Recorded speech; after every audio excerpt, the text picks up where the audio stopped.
maître Barbara. Qu'est-ce qui va changer dans leur rapport au travail? Est-ce que le maître mot du XXe siècle, c'était métro, boulot, dodo? Est-ce que ça continue d'être valable à une époque où on peut bosser depuis chez soi? On n'a pas nécessairement un employeur qui est dans un bureau. Ça va changer. Qu'est-ce qui va muter en termes de rapport à son environnement de travail?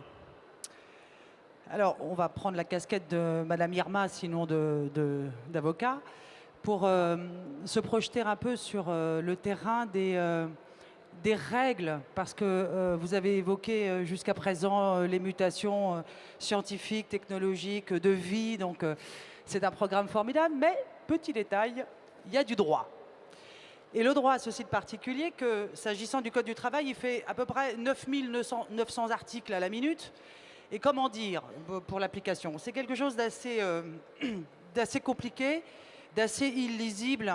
En gros, le Code du travail d'aujourd'hui est obèse. Donc j'ai une bonne nouvelle pour vous. Vous allez vivre une époque formidable, celle du changement de ce code, de ces règles qui ne sont pas adaptées. Elles ne sont pas adaptées, comme Vincent le disait, pour un point important qui est que métro, boulot, dodo, ça implique dans notre esprit la pérennité de la situation dans laquelle je suis. C'est le concept de l'emploi à vie. Je vais prendre le métro, boulot et dodo jusqu'à la retraite. Et bien ça, c'est fini. La bonne nouvelle, c'est que c'est fini. La mauvaise, c'est que c'est fini. Et oui.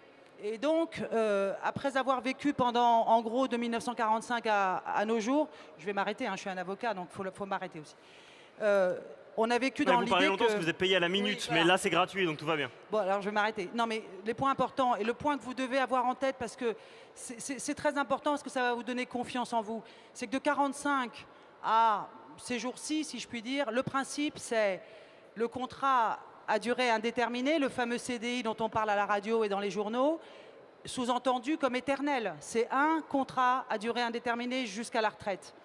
Et le Code du travail illustre cette promesse faite aux salariés. Or, aujourd'hui, la situation dans laquelle on est, c'est que rien n'est pérenne. Toutes les activités bougent, que ce soit au plan technologique, que ce soit au plan des entreprises et de leurs objectifs. En d'autres termes, aujourd'hui, c'est le principe de la mobilité. Et la mobilité, le Code du travail, il ne l'aime pas.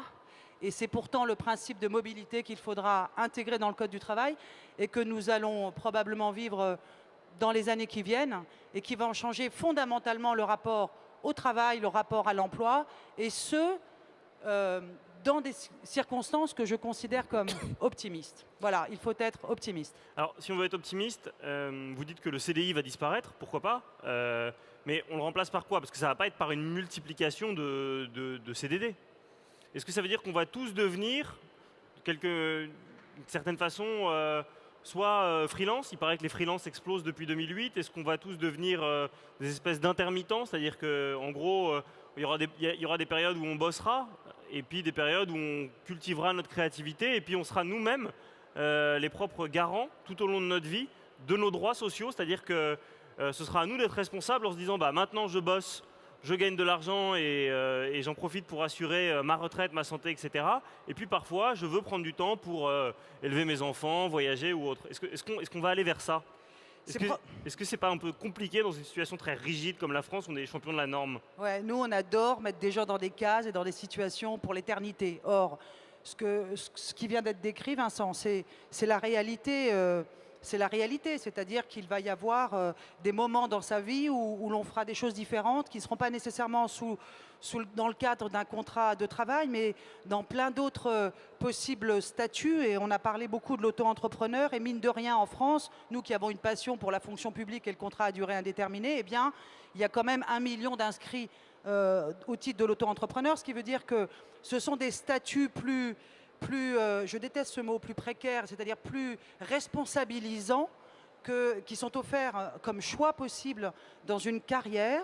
Et ce qu'il y a de merveilleux, je trouve, c'est qu'on va être tous amenés, et surtout vous autres, les plus jeunes d'entre nous, à maîtriser ce que l'on a envie de faire. Et quand je dis à maîtriser, ça veut dire que cette idée sous-jacente avec laquelle on nous bassine, selon laquelle on subit la situation, eh bien non, on ne pourra plus la subir sauf à se laisser entraîner dans quelque chose qui n'est pas la vraie vie, mais on pourra avoir les moyens et les outils pour être à la maîtrise de notre vie professionnelle. Et le prix de ça, pour ne pas que ce soit considéré comme autant de fractionnements, comment dirais-je, fragilisants.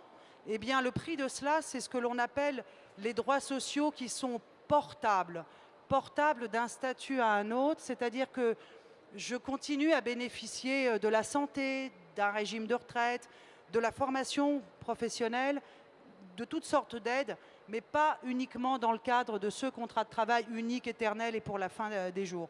Donc il faut nous rassurer, nous autres Français, dans cette perspective-là, et prendre, j'allais dire, à pleine main, les perspectives formidables de ce que l'on est capable de bâtir, surtout dans un monde digitalisé, dans un monde de nouvelles technologies qui permet à chacun et effectivement aux plus jeunes, et on le voit ici, c'est une belle illustration, de ce que les plus jeunes sont capables de faire de leurs idées. Et donc, faites-le.